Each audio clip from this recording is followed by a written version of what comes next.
Hello, అందరు ఎలా ఉన్నారు? బాగున్నారా? ధ్రువన్ అయితే ఇప్పుడే స్కూల్ నుంచి వచ్చాడండి. 4:15కి అలా వస్తాడు. పిల్లలు రాగానే ఆకలితో వస్తారు కదండి. ఇప్పుడు ఆఫ్టర్నూన్ తింటారు, లంచ్ ఇస్తాం కదా. అలాగే ధ్రువన్ కూడా వస్తానే ఆకలమ్మ అంటూ వస్తాడు. సరే అని పాలు అడిగాడు, పాలు పెట్టాను, కాంప్లాన్ వేసి కలిపాను. చాలా వేడిగా ఉన్నాయి. ఆకలి అనేసి ఏడుస్తున్నాడు, నాకు త్వరగా కావాలమ్మా అనేసి.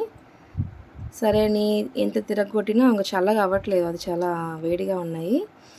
సరే అనేసి నేను ఇంకా మొన్న ఒక వీడియో పెట్టాను కదా, ఐస్ క్యూబ్స్ వీడియో, అవే అండి. డీప్లో పెట్టాను కదా, అవి గుర్తొచ్చినాయి.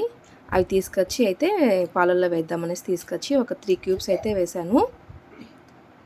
మరీ చల్లగా కాకుండా మరీ వేడిగా కాకుండా గోరువెచ్చగా ఉండే వరకు ఆ క్యూబ్స్ వేసి పెట్టుకొని మళ్ళీ తీసేసి ధ్రువన్కి అయితే ఇచ్చాను. ధ్రువన్ అయితే తాగేశాడు.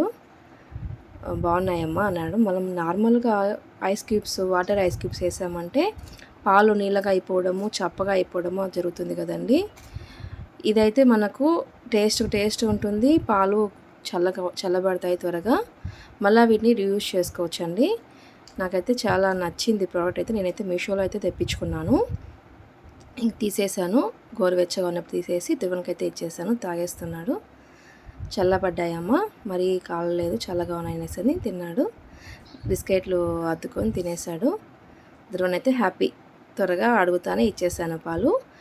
తర్వాత వాటినైతే మళ్ళీ నేను ట్యాప్ కింద కడిగేసి మళ్ళీ మనము తాగే నీళ్ళు ఉంటాయి కదా, వాటిలో కూడా కడిగేసి నీట్గా అయితే మళ్ళీ ఫ్రిడ్జ్లో అయితే స్టోరేజ్ చేసుకున్నాను. ఇంకోసారి కూడా పనికొస్తాయి కదండి మనకి. చూడండి, కడిగేసాను, మళ్ళీ తీసుకొచ్చి అవన్నీ కడిగేసి మళ్ళీ బాక్స్లో పెట్టేసి మళ్ళీ నేను మనది తాగే వాటర్ ఉంటుంది కదండి, వాటిలో వేసి మళ్ళీ ఇంకోసారి కడిగేసి శుభ్రంగా అయితే ఫ్రిడ్జ్లో అయితే స్టోరేజ్ చేసుకున్నాను. చూడండి, బాక్స్ మూత పెట్టేసి డీప్లో అయితే పెట్టేస్తున్నాను.